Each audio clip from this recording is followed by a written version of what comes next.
Zoinks! I look different. I got a new camera. And now probably people are being like, wow, I can see her pores now. And I'm like, no, no, you can't. Shut up. Yes, I am a human being with skin and flaws. Yes. See, that's the one perk of having low definition cameras. You can't see people's skin flaws. Okay, yes. Anyway, yeah, I decided to get a new camera, not just because I'm like, oh, vanity, I want to look better. I want people to see me, blah, blah, like, no. I also wanted it for photography in general because I like photography. Anyway, I want to just dive in straight into this whole thing. No more pre-whatever stuff. So this is my third video on trans ideology stuff using the BITE model. This one's thought control. Okay, I guess I have one more thing. I have one more thing that's whatever it's called. Not prerequisite, you know what I mean. Pre-something. Thank you, people. That, whether or not you're here to be loving, I'm thankful for having a little over 1,000 subscribers, and it seems to be going up kind of quickly, and I'm just like, whoa. That's kind of why I didn't say anything about 900 when I achieved that. I was just like, that's cool, but it's just going up so fast, and I don't want like every video being like, woohoo, I got 100, woohoo, I got 100 more, you know. I think that'd be a little excessive, but 1,000 seems like, whoa, that seems like something I should really, you know, mention. Anyway, so thought control. Number 1, require the members to internalize the group's doctrine. And yes, I don't know if you noticed before, but I do have my laptop, which I've been using before, but it has my scripts on it. So unfortunately, I'll be looking down here while I'm reading my script. Subpoint A, adopting the group's map of reality as reality, is believing that gender is separate from sex. Gender is how you feel. Sex is not fixed, it is assigned because biology is a social construct. You don't know someone's gender until you ask them. So, you know, you've heard of don't assume my gender. How dare you assume your pet's gender? You don't know. This one's a big one. Clothing, mannerisms, names, and being submissive or dominant are gendered. For example, if a boy takes interest in typical girl stuff and is submissive, docile, whatever, he is actually a girl. Sexuality is fluid. People base their sexuality upon what gender they believe they are, as opposed to their sex body. For instance, a gay man can be attracted to a female if she believes she's a gay male. Hold. I know it doesn't make sense. Bear with me. This is their reality. Sexuality often determines gender. For example, a lesbian will believe she's a heterosexual male. Reinforced gender stereotype rhetoric is used to confuse the listener who is likely gender nonconforming, which is how they really get, you know, trans eggs, as I've explained before. The key to remember with the map of reality is that sex, sexuality, and gender are all social constructs. We are human beings, not sexed beings, i.e. male, female humans, you know. And you have to remember, this is also super important, none of this stuff is interconnected. Everything apparently is in neat little boxes, and you get to put your expression here, your sexuality there. Like, none of it connects, because that's how human beings work, you know. Nothing about our bodies just is connected at all whatsoever. Social constructionism, which is the bread and butter of the entire ideology, is critical to remember to deconstruct our basic understanding of sex and gender. Biology and gender are social constructs. Therefore, if an individual believes hard enough that she's male, then therefore she's male. I know that makes literally no sense, but, you know, just bear with me. Subpoint B, instill black and white thinking. You're a transphobe or TERF if you do not immediately affirm someone's gender identity. If you don't show full support of trans people. If you show any concern for trans people's health that doesn't affirm their thoughts and beliefs, if you won't have sex with a trans-identified person because they're trans-identified, then you're transphobic and fetishize genitals. Too cutes especially don't tolerate sexual dimorphism. Too cutes, I know I've explained it before, but basically too cutes are people who just believe you don't necessarily need gender dysphoria to be trans, and basically if you just believe that you're the opposite sex, that makes you a too cute and trans. A trans person will commit suicide if they don't receive medical intervention, because absolutely nothing else besides affirmative care method is acceptable in their eyes. Alternatives to transition is transphobic and considered conversion therapy. Any criticisms or doubt means violence. This equates to if anybody doubts or is against someone's trans identification, this has to mean, like, has to. This is the rule. This has to mean that they hate the trans person, that they secretly wish death upon them, and or they don't exist at all, which goes into the whole idea of paranoia, which is what cults tend to do. The way that they want you to feel small is that they get you paranoid that, oh, everybody's out to get you. The government is out to get you. People who have a different ideology from you, they're out to get you. And that's, this paranoia is what really fuels all of cancel culture, all of, well, this ideology. Subpoint C, decide between good versus evil. Transgenderism promotes this idea that life is guaranteed to be better within the community, and once you get started on transitioning, goodness looks like support and readiness to help you transition or help someone else with transition. Like, with no questions asked, oh, of course, honey, I'll protect you, or hello, friend, I will, of course, support you. Evil looks like prevention, doubt, and scrutiny. And obviously, well, I think it's obvious anyway, if somebody kind of doubts what you're trying to go through and is, like, kind of scrutinizing what you're doing, that's not inherently bad. Like, if somebody is like, I know that if I jump off this cliff, I will start to fly. I know that'll happen. And then if their friend is like, hey, I don't think that's gonna happen, buddy. And then the other person, the person who thinks they're gonna fly, they're like, oh, well, you doubt my abilities to fly? How dare you? But it's just like the person who's expressing the doubt, they could be expressing it because they're concerned for you and they want what's best for you. If a parent doubts the legitimacy of their child's trans identification, then they are evil. If a parent fully supports or mostly supports the child's trans identification, then they're good. Use of trans lexicon is good. Not using it is evil. If you side with evil, no matter how small the sin is, then you are against the entire community. Subpoint D, organize people into us versus them. There's a lot of in-group fighting, such as true scum versus too cutes. But the main enemy between the too cutes and the true scum, or transmeds, are transphobes, TERFs, and cisgendered people, like especially Republicans / conservative cis people. A lot of the time they'll also spew out nonsense like, don't trust cis people, they don't have your best interest, trust only trans people like us, trust the community, detransitioners, former cis allies, and trans-identified people who don't support the too cutes doctrine are considered, but this is my word. This is my word. Nobody else is using it. Gender devil worshippers. Trans-identified persons who support rad femmes are especially gender devil worshippers.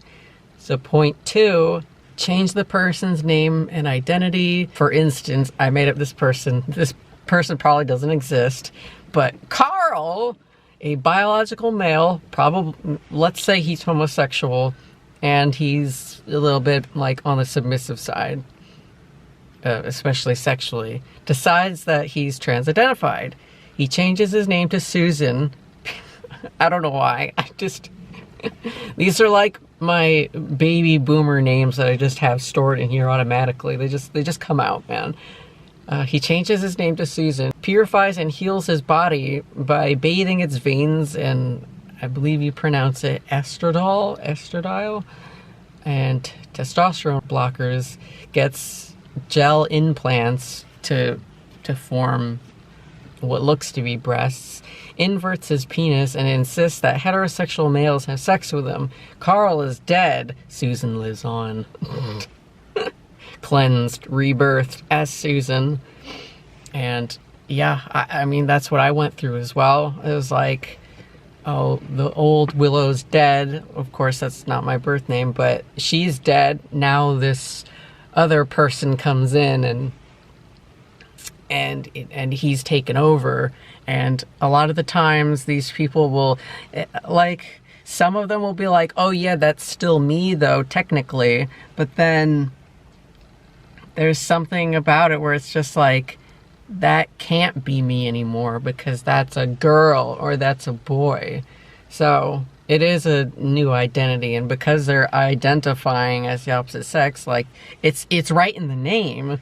They're changing their identities for the sake of the ideology. Point 3, use of loaded language and cliches which constrict knowledge, stop critical thoughts, and reduce complexities into platitudinous buzzwords.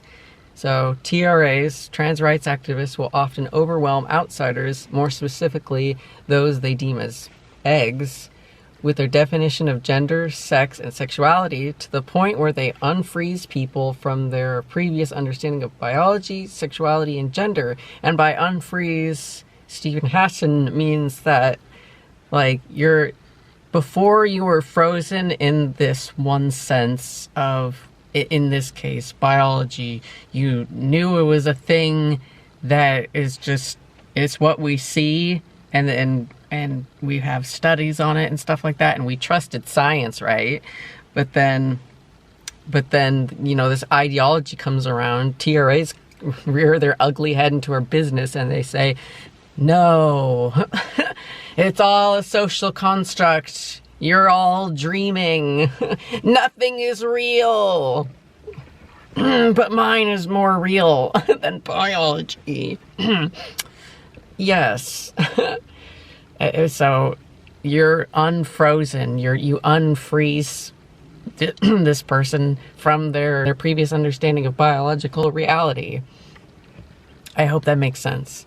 So TRAs replace this old understanding with a less, in my opinion, less understandable, vague, and actually highly confusing definition based purely on gender stereotypes that I still can't really wrap my head around when I'm, like, really thinking about what they're trying to say to teenagers, kids, and even older adults who are still gender confused.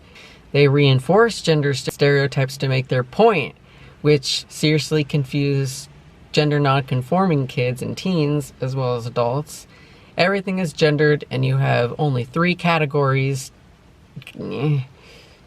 maleness, femaleness, and a mixing of the two. And I guess technically none at all, so I guess you have 4 categories. Whatever you're interested in determines your gender identity. Buzzwords include TERF, is an acronym used to not only just silence people who are radical feminists, or not even radical feminists, but just somebody who's doesn't believe in what the ideology is. Trans misogynist, transphobe, transphobic, cis scum, cis het scum, transbian, conservative, yada yada yada. They're all buzzwords. Next, point 4, encourage only good and proper thoughts. The bare minimum of trans acceptance is acknowledging that medical transition is good for some folks with gender identity disorder or gender dysphoria.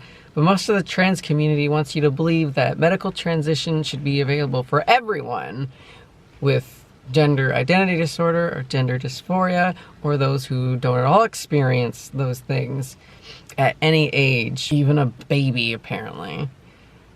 And yes, I'm serious about that one. You must respect preferred pronouns, even neopronouns or xenopronouns is what seems to be the new word in replacement of neopronouns. You should always ask for pronouns as an extension of respect. You can never assume what it is. Always admit that trans women are men. Wow. That one just comes out reflexively, doesn't it? Always admit that trans women are women, and, you know, actual women don't really matter as much, but, you know, they still want you to say trans men are men, and bathrooms are just a place to piss and shit, and nothing else. That criminal trans persons are still very valid in their gender identity and still deserve respect despite being stripped of their rights, despite being criminals not worthy of any type of respect, but you know, whatever. They're trans, they're fine. Diversity is good, segregation is not. Sex positivity is a needs must. You must not kink shame, only accept and participate when requested to do certain sexual activities regardless of age and regardless of your hesitance, or, you know, maybe you just don't want to do it at all. 5, hypnotic techniques are used to alter mental states, undermine critical thinking, and even age regress the member. And, okay, so I know this one is something that Stephen Hassan has actually said on Twitter, and people, you know, cult members, if you will, like members of the trans community, all started replying to him in troves, as they usually do, saying like, oh, that's not actual hypnosis. Hypnosis is stupid. Nobody actually does that. That's not, you know, they're, you know, basically saying you're stupid. You're out of touch, old man. You don't understand what's going on. We don't do that.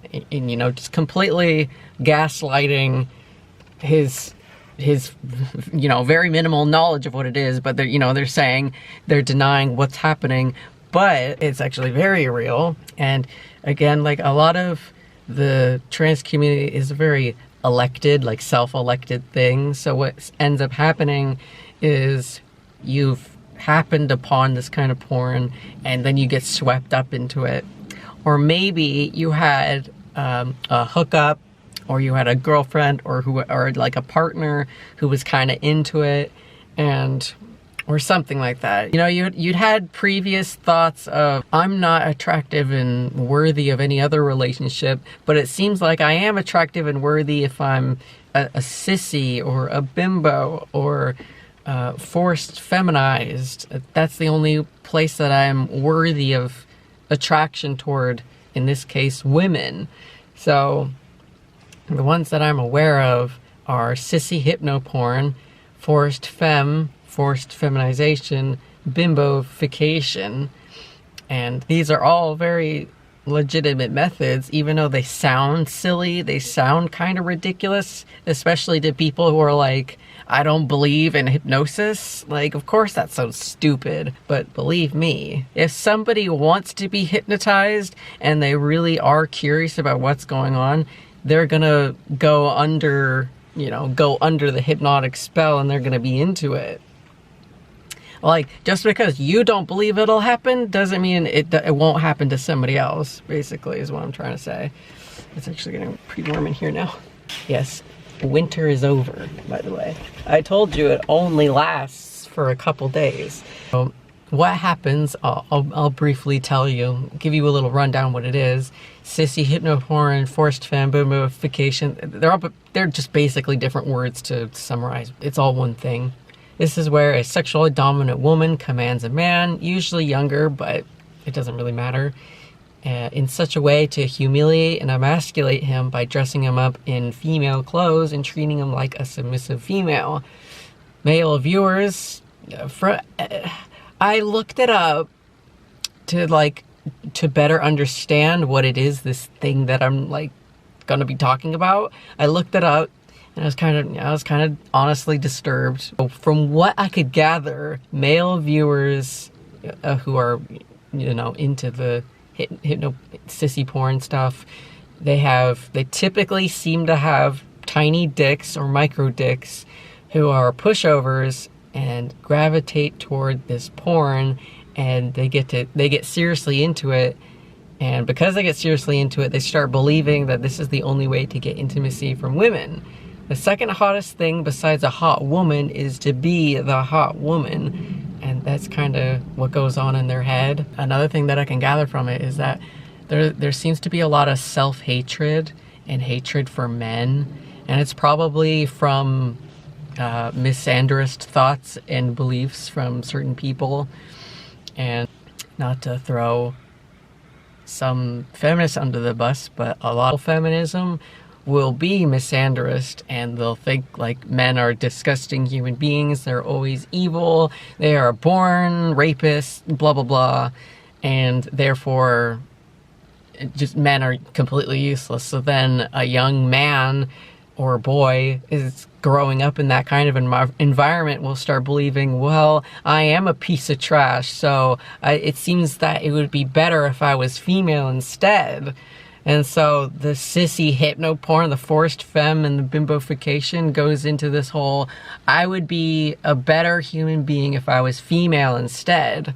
And you know, hate breeds hate. So with misandry, like a little boy would start thinking, well, the people who are making me feel like shit are females. And so what kind of ends up happening is that they will... I don't really know how to explain this coherently, but it makes sense to those who've been through it. But when you're hated, in this case as a man, if you're hated by women, and then therefore you hate women, you do this odd thing in your head where I hate women so much, but I want to be like them because they obviously have power and influence. So what ends up happening is that they become what they hate. They're not literally becoming what they hate, but symbolically in their identification, they become what they hate. And I've off kind of a tangent, but I've noticed that when it comes to at least some of them, trans-identified males, they will just start being really vicious toward women, and it's because of that misandry toward them when they were a kid, and so they've become misogynistic.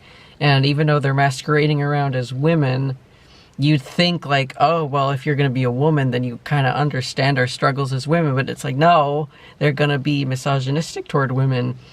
And it's, I think that's another video for another day. Anyway, so age regression. Age regression, I honestly didn't think this was really a thing until I looked it up.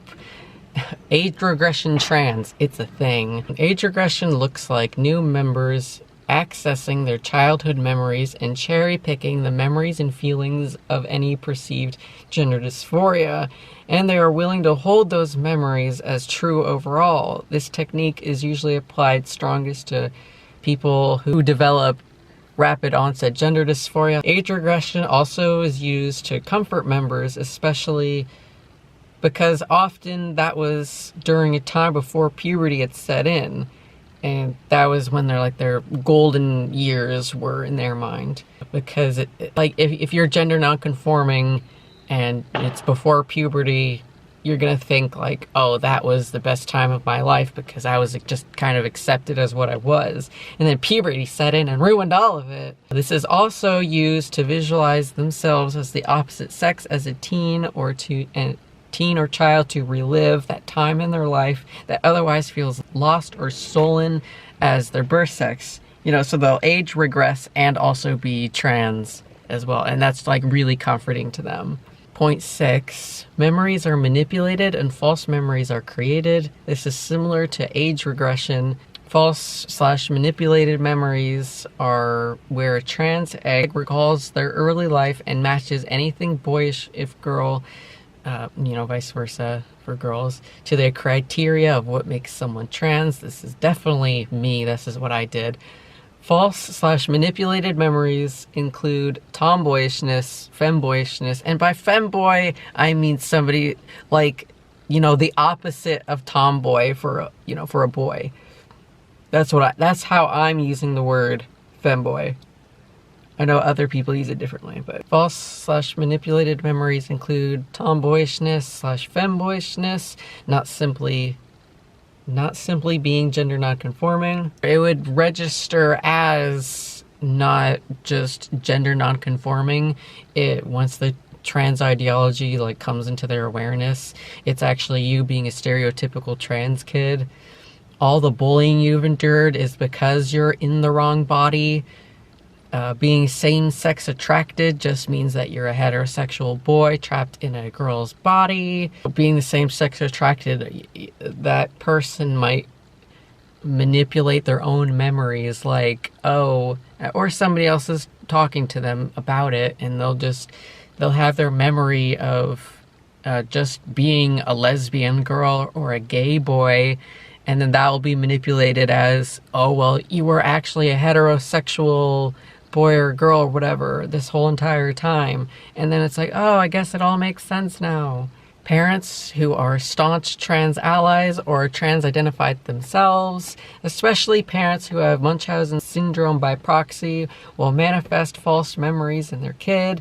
An example being an anti-gay Christian mother not wanting a gay son because it goes against her own Christian doctrines, instills a false memory in her gay flamboyant son when he was 10-ish years old, where he accidentally pushed out a screen from a window and nearly fell to his death, constituting that as a suicide attempt due to identifying as transgender. Like, maybe it did technically happen, but the false memory here would be projecting a false motive to why he had pushed the screen open. You get what I mean? So point 7, teaching thought-stopping techniques which shut down reality testing by stopping negative thoughts and allowing only positive thoughts, including subpoint A, denial, rationalization, justification, wishful thinking. If you question their harassment towards TERFs/transphobes, you'll be told that this is good because TERFs are the evil ones that seek to erase us and they therefore deserve it. Often it will be denied that there are any female/homosexual erasure because trans women exist and many of them are lesbians, right?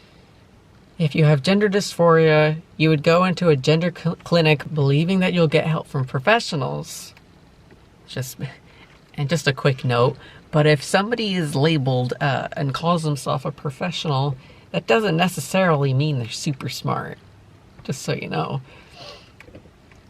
Looking at my own therapists, if you ask for alternatives to hormones, they'll refuse because alternatives are considered conversion therapy, and also because they don't know, the APA doesn't really know what, like, any other alternative method. They don't really understand anything when it comes to gender stuff. They literally only understand what's being told to them by trans rights activists.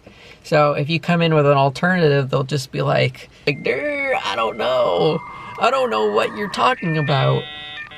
You're trans. And then that's the only thing they can just regurgitate out to you. If you want to detransition and seek help from the gender clinic, they will refuse and suggest maybe you're non-binary because they were told that that's the only solution to transition. And detransition doesn't make sense to them because in the DSM-5 there is no remission, there is no detrans, there's nothing about that. They think that if you believe that you're trans, then that's just what you are. There's nothing else to it. It's not widely known that detransition is a thing that can happen. And detransition meaning that you've stopped your medical thing, also desisting, but you've stopped your medical transition and you're like, I totally accept my body for what it is and it's female, so that makes me a woman and I'm just gonna go with that. That's not in there. That's not in the books. That's not in the studies. Anyway, moving on. If a trans person commits a crime, it's solely because of the oppressive cis-het normative culture that makes them do it. An obvious example of wishful thinking is believing that surgically mutilating your genitals makes you the opposite sex. If female athletes want their scholarship and trophies, then they'd best just get good. After all, they're competing with other women, right? So subpoint B, chanting, you know, when you're at the rallies and the riots and yada yada, you'll hear and see, because it's on their signs, trans rights are human rights, trans women are women, trans lives matter, And also, Black Trans Lives Matter, etc., etc. Subpoint C, meditating. Meditating is a trans egg meditating on the idea of gender and how being the opposite sex actually applies to them. There are guided meditations, which I looked them up and I almost fell asleep. Okay, they're just relaxing. Meditation stuff is relaxing. What can I say? Anyway, so guided meditation for finding your inner femininity / masculinity as a male or female, respectively. Meditation on accepting the self as trans-identified. Help deal with gender dysphoria. Not to reduce it in terms of accepting your biological sex, mind you, but to visualize yourself as the opposite sex to feel gender euphoria. Which gender euphoria is being like, oh, I am the opposite sex. I totally feel it right now and I look like it and I pass it. Oh, yes. So that's interesting. Meditation was interesting. Subpoint B, praying. And I know that people often associate praying with religion, but I believe people pray all the time regardless of the religious affiliation. Prayer looks like having a thought of wishful thinking, or you're demanding in your head, this is what I want, or I have this, I am a woman. You know, that would be praying. So an example would be praying for societal acceptance of trans identification, wishing they could be the opposite sex, wishing that the sex that they're attracted to could have sex with them, regardless of what sexuality is going on. But like, especially the ones that aren't attracted to them, like they'll wish that they could be attracted to them. Wishing they could trade genitals with their trans friend, themselves also being trans. It's that kind of thing. I know it sounds like a stretch, but in my mind it totally isn't. So subpoint E, speaking in tongues, that's not a thing. They don't do that. Subpoint F, singing or humming. I don't know about humming, but I know that there's, like if you go, for example, if you go into like the True Scum subreddit or the trans subreddits or whatever, sometimes they'll post someone with maybe some modicum of musical talent. They'll come in and they'll post a song that they made of their trans experience. You know, usually that emphasizes the struggles that they're going through. So, point 8, rejection of rational analysis, critical thinking, constructive criticism. So, you are not allowed to question their terms unless you're new to it and want to learn. You are not allowed to criticize and analyze what makes someone not trans-identified. You are not allowed to address biological reality. You are not allowed to criticize that they are actually misogynistic and seek to erase women. You are not allowed to criticize that they are actually homophobic and seek to convert gay people. You also can't criticize the thought of a surgically grafted womb inside a man. Even if his body somehow did accept the foreign tissue, his bones literally wouldn't be able to handle the baby, and he or the baby would likely die. This one gets me. Just because you strongly believe you're female, that doesn't make your body any less male. Next point, 9. Forbid critical questions about the leader or leaders, doctrines or policy. You can't ask what makes a woman or a man because their brains will short circuit and they won't really understand it. But if you do ask and they do answer, it will inevitably be based on gender stereotypes. And you know, you obviously can't do the next step, which is stereotypes aren't gender, then they'll short circuit even more and they won't get it. You can't ask why trans-identified males can't be sent to male prisons. You can't ask why the birth world now uses gender-neutral language as opposed to female-only language like mother and breast milk to birthing parents and human milk, which sounds really disgusting. Semen. Human milk, semen comes to mind. It's forbidden to ask about the gender identity of members and influencers if it means to put into question the legitimacy of their gender identity. never put into question the community's feminist ideals, even when they are attacking women, especially lesbians and anyone aligned with radical feminism. Because, you know, only a certain set of women matter, you know. Don't ask too hard of questions about social constructionism, otherwise they might catch whiff of their own ideology being a social construct, therefore not real. Don't criticize the Gender Trouble book. Don't question Judith Butler's views on things. Don't do it. Next point 10, labeling alternative belief systems as illegitimate, evil, or not useful. This one seems kind of obvious. If you are gender critical, a rad femme, a conservative, a Christian, especially one that's homophobic, sometimes Jewish, looking at you, Ben Shapiro, you're basically worshiping the gender devil. Any fence sitters are deemed cautionary, but potential for education, their trust is minimal. When it comes to autogynephilia and autoandrophilia, this is considered by TRAs to be fake, made up, i.e. transphobic. Furthermore, when any study is created that doesn't cater to their belief system, they simply label it not real science, pseudoscience, all made up via the powerhouse of transphobia. There's really only two things. It's very, very black and white. You're either trans ally or transphobic. There is no in between. The umbrella for what transphobia means and who it applies to is basically everybody, unless they're like fully, unquestionably on board.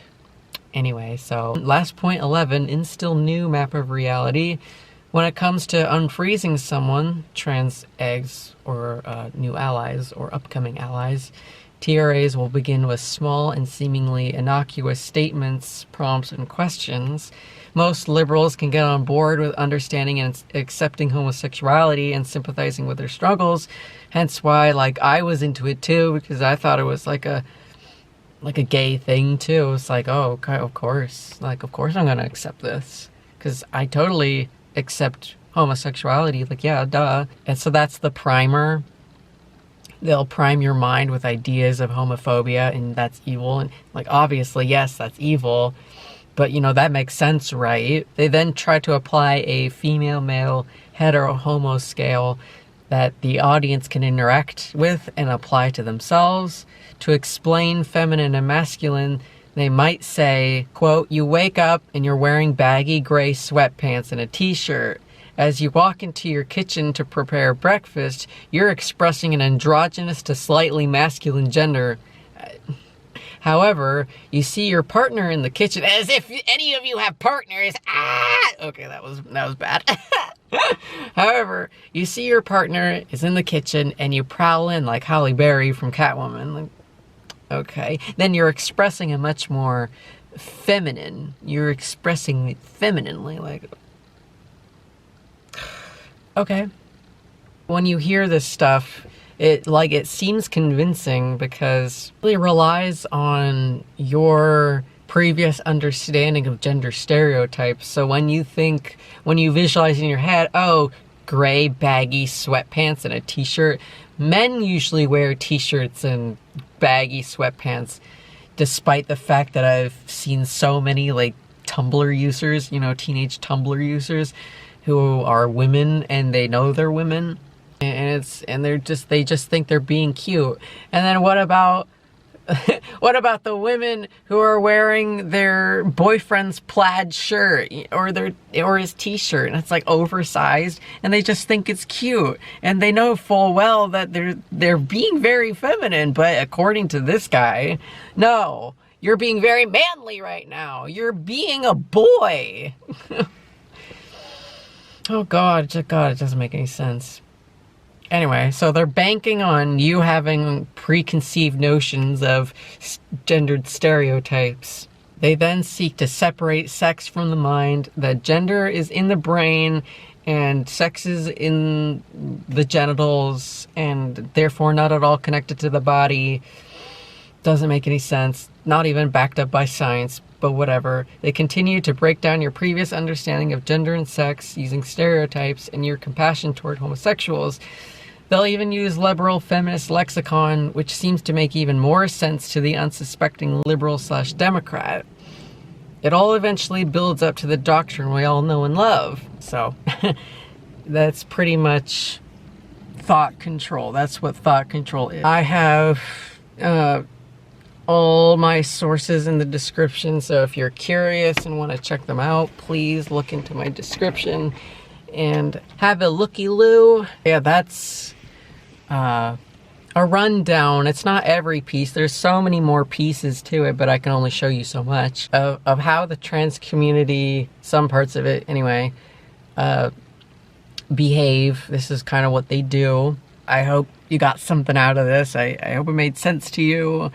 And again, thanks for a little over 1,000 subscribers. It's really nice, and I appreciate all the comments too.